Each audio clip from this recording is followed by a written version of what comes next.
Hello everyone. Um, आज चाहिँ म अपोइन्टमेन्टको लागि गएको थिएँ पोलोक हेल्थ सेन्टर। आज चाहिँ मेरो 22 विक्स हो लास्ट एलएमपी अनुसार, लास्ट मेन्स्ट्रुअल पिरियड अनुसार। तर स्क्यान अनुसार चाहिँ मेरो 23 विक्स हो।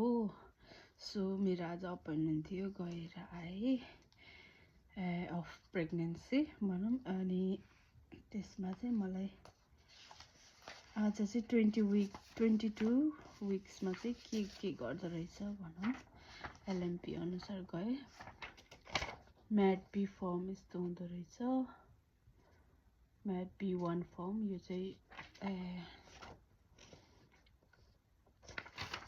एउटा सर्टिफिकेट हो है,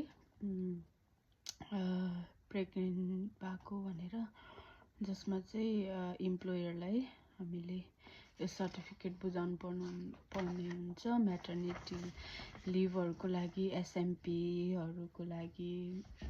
एसएमपी भनेको चाहिँ यहाँको भत्ता भनौँ न, सरकारले दिने भत्ता, अनि आफ्नो काम इम्प्लोयरहरूले दिने भत्ताहरू, स्यालेरीहरू छ। अनि त्यो 1 वर्षको छुट्टी हुन्छ, 9 मन्थ पेड एसएमपी हुन्छ।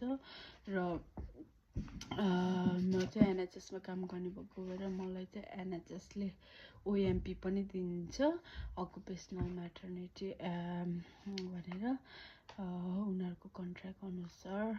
अनि यो फर्म चाहिँ बुझाउनुपर्छ, काममा चाहिँ हामीले दिनुपर्छ है त इम्प्लोयरलाई, लाइन म्यानेजरलाई। म चाहिँ भोलि दिनेछु। अनि त्यसपछि अर्को जस्तै अब नेपालबाट प्यारेन्ट्सहरू ल्याउनु पऱ्यो भने पनि यो फर्महरू होम अफिसमा स्क्यान गरेर सब्मिट गर्नुपर्ने हुन्छ।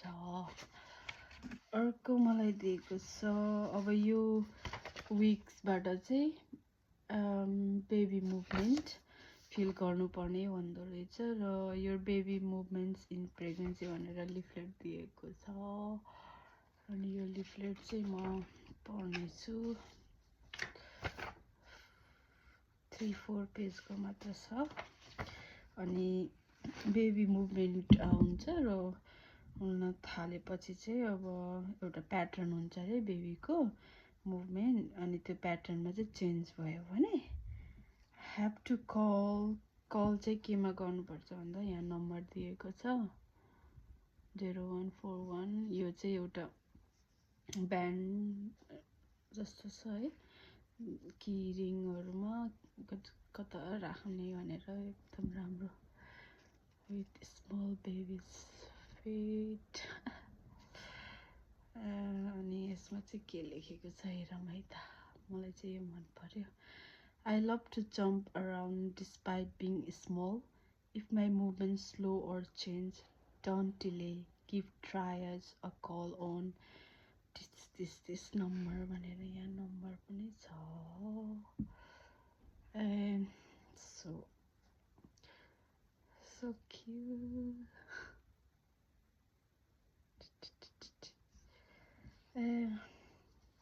अर्को चाहिँ स्कटल्यान्डमा हुनेहरूलाई चाहिँ बेबी बक्स भनेर छ, हजुरहरूले देख्न सक्नुहुन्छ।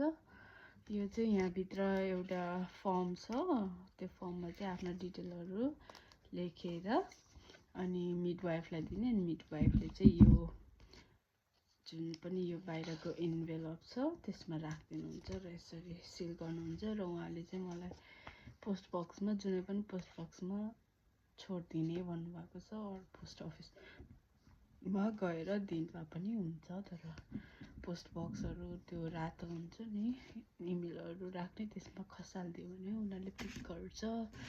अनि मैले चाहिँ यो बेबी बक्स पाउँछु। बेबी बक्समा चाहिँ के हुन्छ आएपछि भिडियो बनाउने छु।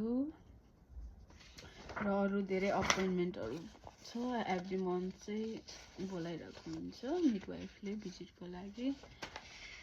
र स्क्यानहरू प्रायः मेरो भइसकेको छ, अब एउटा मात्र बाँकी छ। र यो चाहिँ भ्याक्सिनको लागि लिफलेट हो, आरएसपी भ्याक्सिन मैले लगाउने भनेर भनेको थिएँ होइन उहाँहरूले अपोइन्टमेन्ट दिनुभएको छ। यही हो मेरो 22 weeks LMP अनुसार, स्क्यान अनुसार 23 weeks हो। Journey, pregnancy journey halfway through. Tired, फेरि भेटौँला, बाई।